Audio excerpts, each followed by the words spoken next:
إلى أهلنا في قطاع غزة لن نتوقف وسنكون معكم خذلنا بحرا ولكن سنمضي جوا وبرا حتى نحرر الأقصى ونحرر فلسطين. Assalamualaikum warahmatullahi wabarakatuh dan selamat malam kepada semua.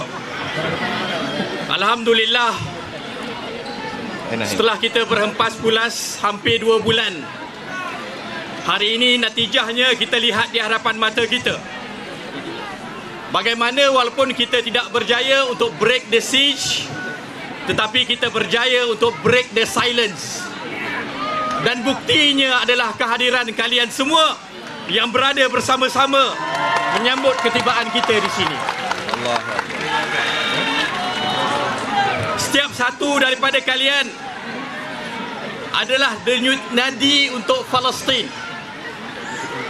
Setiap orang yang berada di hadapan saya pada hari ini adalah tunjang kekuatan, dan dengan semangat dan solidariti kalian kita boleh sampai ke sini pada hari ini.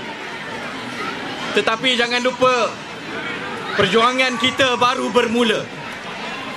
Mereka yang berada di bumi Gaza pada saat ini, mereka masih lagi dibedil, mereka masih lagi dibunuh, mereka masih lagi dizalimi.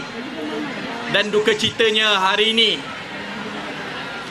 8 Oktober, malam 7 Oktober, menandakan 2 tahun mereka berada di dalam suasana genosid. Mereka masih lagi kelaparan, mereka masih lagi kehilangan, mereka masih lagi perlu kepada kita dan sokongan kita. Justru jangan biarkan perjuangan kita berakhir pada hari ini, kerana perjalanan kita masih lagi panjang. Omar.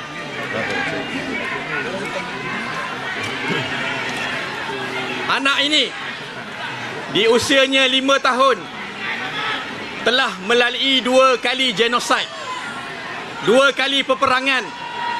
Alhamdulillah, kerana ayahnya seorang warga Malaysia, kerana kerajaan Malaysia berada bersama-sama perjuangan kita, kerana rakyat Malaysia berada bersama-sama dengan kita, anak ini selamat pada hari ini. Tetapi jangan lupakan anak-anak kita yang lain yang ada di bumi Gaza, yang tidak punya negara yang boleh mempertahankan mereka, yang tidak punya kerajaan yang boleh memastikan genosid terhenti, yang boleh memastikan mereka selamat, boleh minum, boleh makan dan boleh bernyawa. Jangan lupakan mereka, kerana mereka pastinya menantikan kita. Esok kita akan berkumpul semula dan kita akan memberikan mandat baru kepada rakyat Malaysia. Apa yang perlu dan boleh kita lakukan, insya-Allah bersama-sama. Terima kasih pada semua yang hadir pada hari ini. Terima kasih pada penaung kita yang amat berhormat, Perdana Menteri kita. Terima kasih pada menteri-menteri yang sudi turun ke lapangan bersama-sama dengan kita pada hari ini. Terima kasih kepada Erdogan dan juga pimpinan-pimpinan negara yang lain yang bersama perjuangan kita.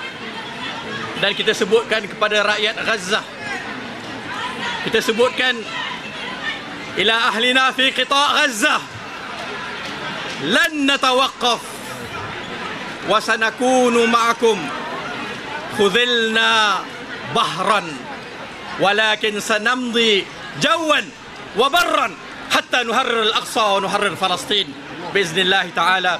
Wassalamualaikum warahmatullahi wabarakatuh. Takbir!